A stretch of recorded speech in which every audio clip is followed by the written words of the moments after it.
Thanks for stopping by the High Standards Group YouTube channel. If you've never heard of us before, we're just a couple of guys in Utah. I'm Frankie. I'm Alex. And we're just a couple of guys in Utah who like to shoot. We have high standards when it comes to firearms proficiency and training. Today we're going to be talking about these 300 blackout builds. If you've followed us on Instagram, you'll see that we've been working on these for a little while. And we took two different approaches on how we were going to go about building these. They're similar, but they're different. And Frankie kind of inspired me to build his. He built his first. And because of that, I kind of wanted to jump into it as well. And the thing with 300 blackouts is they're similar to the AR like they are an AR platform. So they're similar to the regular AR-15. Chambered in 5.56. Right. But there's a lot of parts. The only thing you really need to swap out is the barrel. You can use a lot of the same magazines. You may have some feeding issues depending on the manufacturer. But the bolt carrier is the same thing. So if you had an upper for 300 blackout, you can throw it on the same lower for regular 5.56 AR-15. So my approach for this 300 blackout was I wanted to try to work with as many local or small, lesser known companies as possible. And I'll start off by saying I got pretty lucky and was able to work with a ton. But it didn't start off that way originally. Originally, I was just going to see how cheap I could build this thing out for. I'd gotten some parts from some friends. Cheap with quality and reliability in mind. Inexpensive. Yeah, because you can build things cheap, and a lot of times you'll get what you pay for. But you can also, there reaches a point where, like diminishing returns, where what you're paying for isn't worth the money that it is compared to something that might be a little bit cheaper. Kind of. So like say for instance, so I'm running Aimpoint on this. This is the Comp M5, which is probably their most expensive red dot optic. Yeah. And again, Aimpoint compared to a Hollow Sun, performance versus price, the Hollow Sun is going to come out on top. But I kind of am a brand snob when it comes to that kind of stuff. I like higher end name brand things. So that's why I went with what I did on my build. It's hard to step away from that, especially in the gun community. There's a lot of gatekeeping. There's a lot of, for sure. I don't know, people want to show off. But also I got a really good deal on this. I didn't pay full price. Right. So, and I think because I am the same way, I forced myself to into trying something else. Exactly. And honestly, I'm very happy with how this turns out. Have you been disappointed? No. I mean, you've seen me run this thing. So tell them about your... So as Alex... oh, yeah. Well, we'll jump into the optic. We're not going to get there yet. I'm getting but we'll... so as Alex mentioned before, he and I have very similar builds. If we were to strip off all the accessories, they would be exactly the same. But even with our 14.5s? Yeah, those are pretty similar. But with these, we basically have the same... Start off with the same blueprint, essentially. Exactly. So we both have the Dead Air Sandman S. And we had these before we built our 300s as well. So, again, running them on our regular AR-15s. Right. So these things have gotten tons of rounds outside of 300 blackout. Mine doesn't even ratchet. It's just... Oh, yeah, that baby's quiet. Quiet as a church mouse. Just don't take it off because YouTube won't like that. Yeah. I think you're modifying the fire. Don't worry, I left it on. Thank God. And then... well, when it came, we have MCMR rails, Dead Air Sandman S's, and then we both have the brain fart. The brake? Yes, the muzzle brake that comes. 30 cal brake that comes with the suppressor. Which we would show you again, but YouTube doesn't like you removing and installing certain items on certain metal. Yeah, that's true. So stupid. But also, I mean, you could all this stuff that we're going to be talking about. If it's not shown in B-roll, you'll be able to find it super easily on Instagram or Google or what have you. You can find it. But we both have the same BCG, which we'll get into, and we both have the same charging handle. Other than that, all the accessories are basically the major differences, and there's a few minor differences, but it's not going to affect performance. And it may not even affect the price, really. So I'll start us off. So once we get past all the changes, let's go tip to butt, like Garand thumb. So we already talked about the suppressor. We're both running the Dead Air Sandman S. BCM MCMR rail.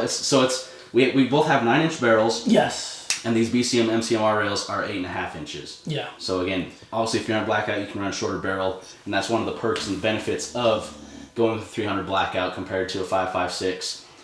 In addition to more reliably cycling and shooting subsonic rounds. Yeah, and you're definitely going to get a lot more velocity out of a 9-inch barrel than you would a 5.5-inch barrel, which you definitely could get away with and have an effective gun.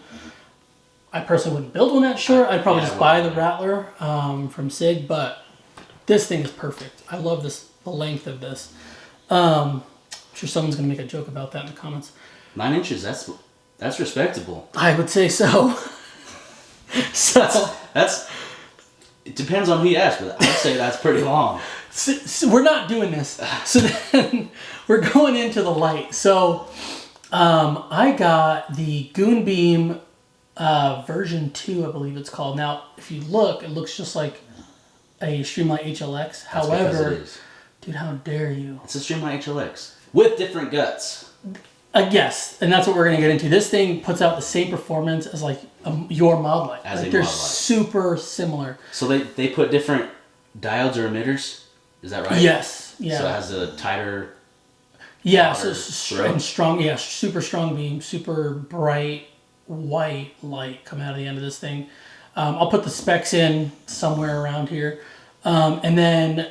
But again, you're getting mod light performance out of a Streamlight price point. Oh yeah, this thing's about exactly the same price as a Streamlight, but you're getting way higher performance. Now I have the light is sitting on an air socket mount. I was originally going to put a Arson Machine inline scout mount on here. However, because of how the body sits and the tail end sitting back a little further, it actually wouldn't fit with their two-piece design.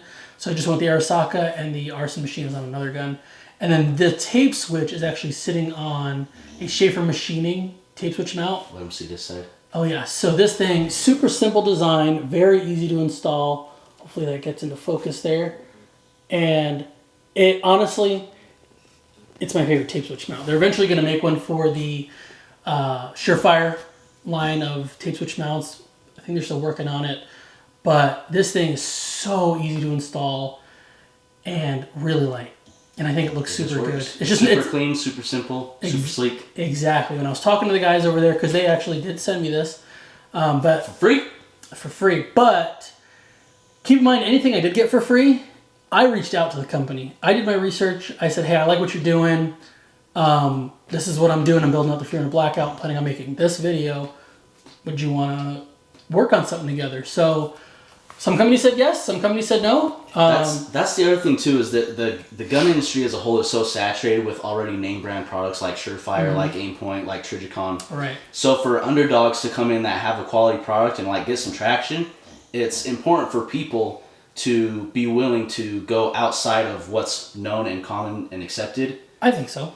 Just to be able to help innovate and get the best products that we can for the best price we can. The consumer comes out on top no matter what. Yeah, for sure. In that sort of scenario. It just helps people. Like with the whole thing with this guy giving you, with Goon Beam, the guy based out of Florida who's making these, giving you mod light performance out of a $130, $150 light. I don't remember versus $500. And this is coming with the tape switch. And it actually comes with everything that the HLX comes with. So you can actually mount it right onto the gun. Yeah, it's plug and play. And so you're ready to go for we'll say $150, right, after shipping and stuff like that, and you're good to go. Versus a mod light, which is what I have. So I have the mod light. This is the 18350 body, so it's the smaller body with the smaller battery. This is a PLH V2 head, and every component of mod light basically comes as a separate part that you kind of have to piece together. So your head and your body will usually come together, but then you have to get a tail switch. So this is a Surefire tail switch. You have to get the cable lead, you have to get the plug, and I'm running the mod light button, which is the button and the mount integrated into one. So it is really small and compact and lightweight, but at the same time, again, you have to price everything out. So by the time you get the light, your cable, the tail switch, your actual pressure pad switch, and then the light mount, you're upwards of or close to $500. Yeah, you're right around there. Yeah, so again, convenience, price point, performance, all these different factors play into ultimately how the end product comes out. Oh, absolutely. And I definitely think that if you're someone, I don't think there's anything wrong with being a brand snob. There's nothing wrong with being brand loyal. If you like what you like, it's your money. And they still are good products. Oh, absolutely. But if you're like, okay, I know eventually I want a mod light because the aesthetics, they're lighter, they're smaller, whatever. Like that one is... Which are all like valid points they play into... Absolutely, especially if you have limited rail space. Just the way certain things look. There's nothing wrong with liking how your gun looks, but especially for unlimited rail space, the shorter body, the smaller body, it's definitely going to do you better. Right.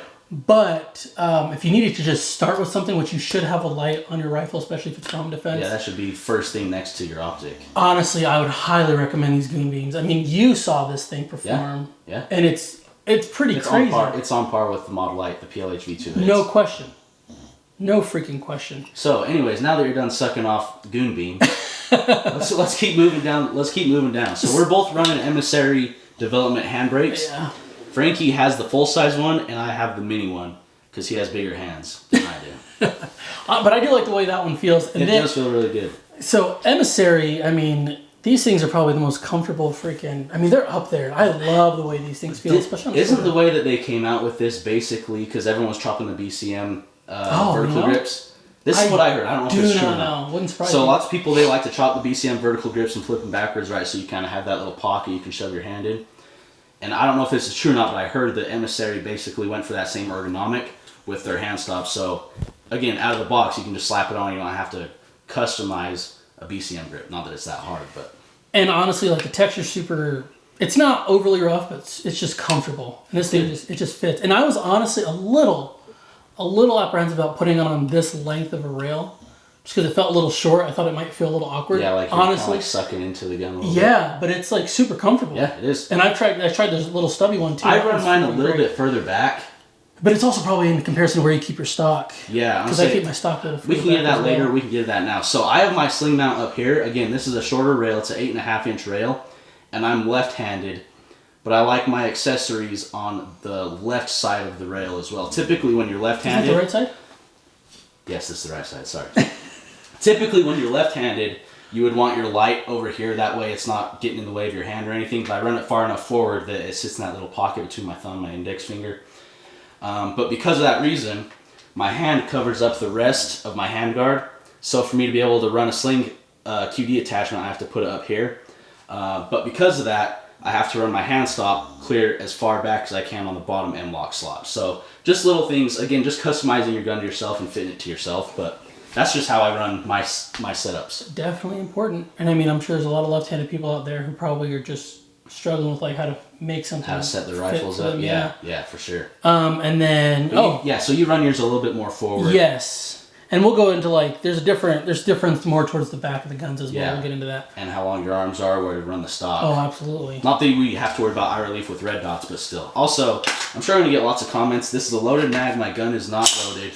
There's probably lots of people freaking out that I have a mag in my gun. Moving back, okay, so another thing that we have similar but looks different is our JagerWorks mounts. So we both are running the JagerWorks mounts. By the way. So this will bring your optic to a 2.25. 2.25, yeah. Which the Unity Fast is a 2.26. Mm-hmm. So you're 0.01 inches lower than the Unity. So it's essentially the same height as the Unity mount. It's the same thing, yeah. And so I've got the pick ones. This is designed for like the EOTechs. And I believe you as well, we were both given a discount through JagerWorks. Oh, yeah. Now, if you know anything about us, though, through social media, you know... Oh, we're hosts for JagerWorks. Yeah, they do all of our slide cuts and everything for our pistols. Yeah, I ride them hard. Plus, we're just tight with the dudes there. They're solid dudes. If you need an optic mount or a slide cut, definitely check them out. But yes, for a lot of people who don't know, they do We're super gay for them.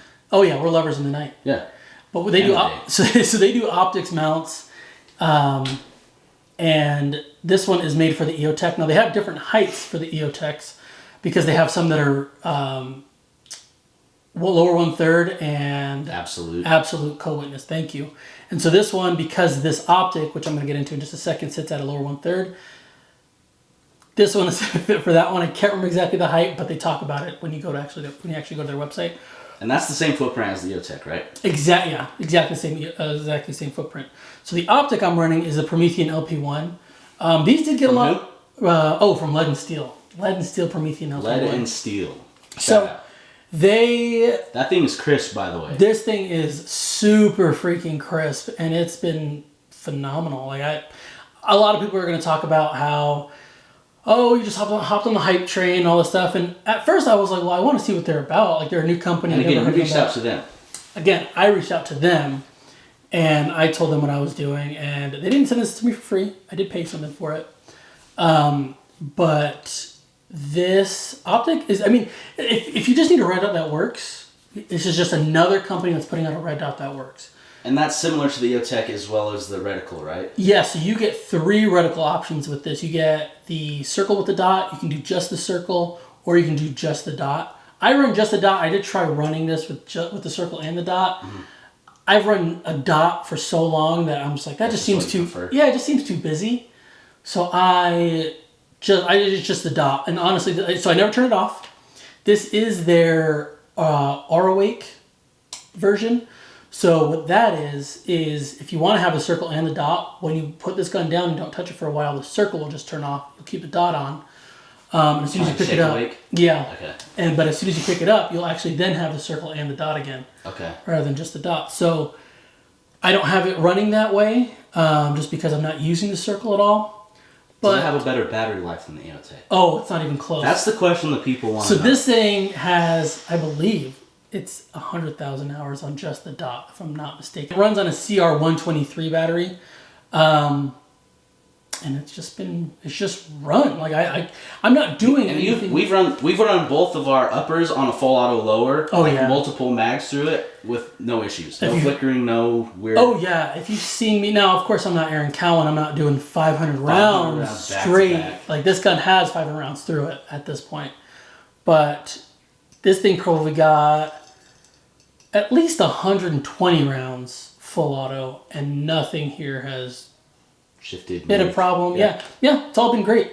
So again, Legend Steel making another company making a solid dot. So that's what you're interested in. Yeah. So we were talking about the Jagerworks mount again. So this is their A1 mount. So it's the Aimpoint footprint, and then I'm running the Comp M5, which takes a AAA battery. And really, from what I understand, anyways, is the only difference between the Comp M5 and a T2 is the battery that it takes. So your T2 is going to be the flat, the 2032s out there. Yeah. And then this one's a AAA. So it might be a little bit more convenient or easier to find if you're in pinch or needed one. I don't know. I can't say. I'm sure you can look up the battery life. I don't know if it's better or worse or the same between T2. But other than that, it's just a 2 MOA dot, and you have your brightness adjustments on the knob. And it's an Aimpoint. Yeah. It's just solid. Yeah. Super solid. So we're talking about the optics.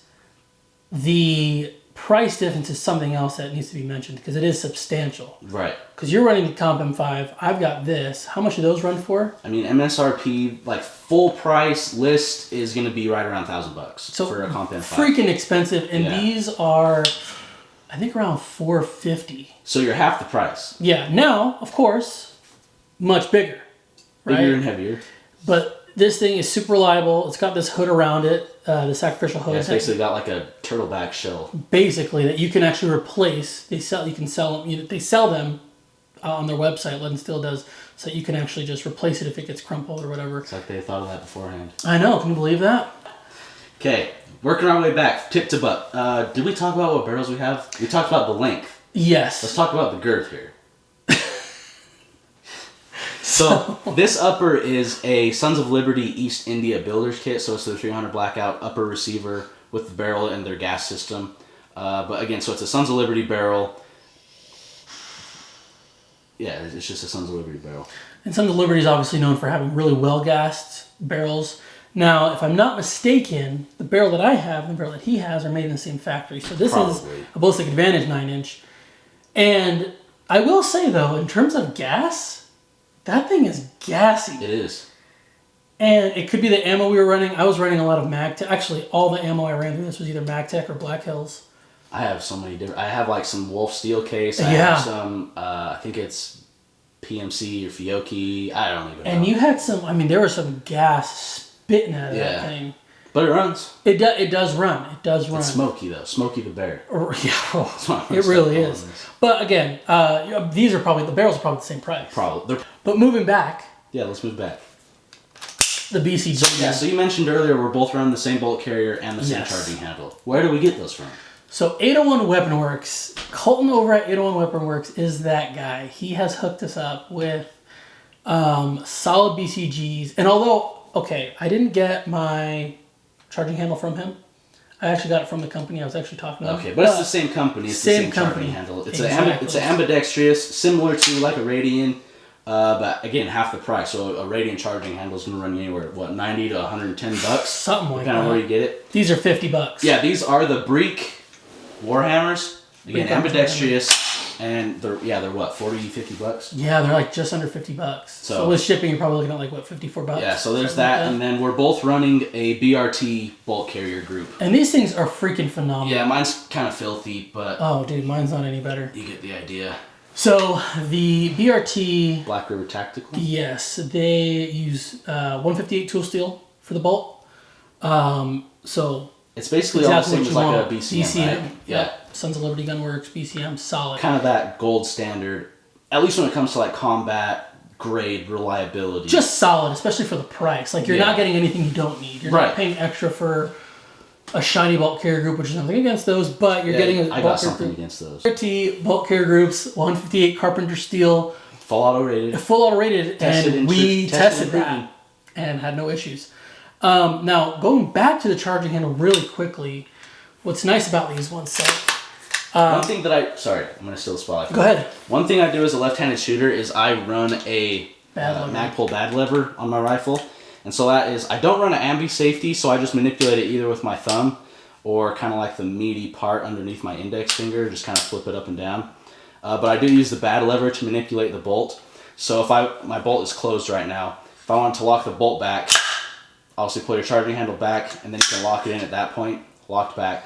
And then to drop the bolt, I'll use the bad lever again with my thumb to drop the bolt. So, just so I'm aware that you can get ambidextrous bolt catches and all this other stuff, but it's just, they're not as common to come across, so it could be kind of like more or less a proprietary part, as well as I just don't want to develop dependencies on ambidextrous or left-handed specific parts. That way, if it ever comes to it, if I need to or want to run a different rifle that's not mine, that's a right-handed person shooter because they're more common, I can still run it.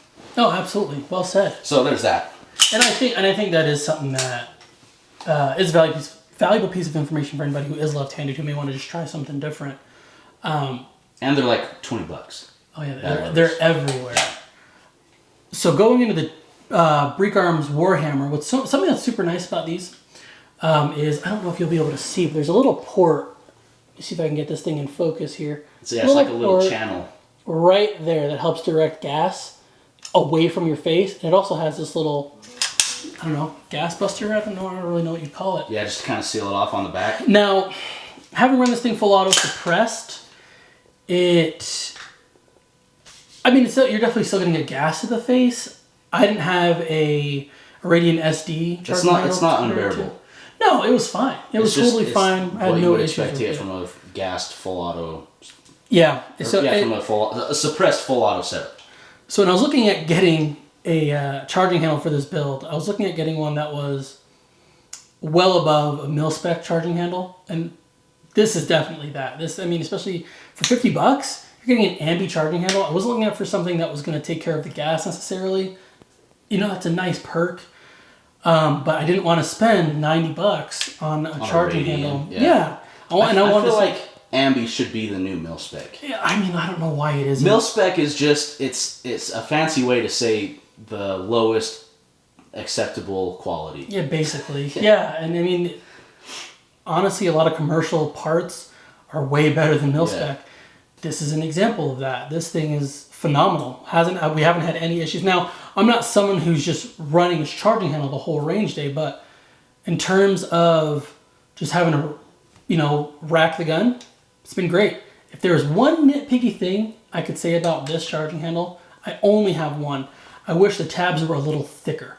Not longer. Like top to bottom? Top to bottom, a little wider. I was going to say, I like how they're a little bit slimmer profile compared to a Radian, because they're just not getting caught on as much stuff. Which makes sense, but I like how they're shorter. I just want them a little...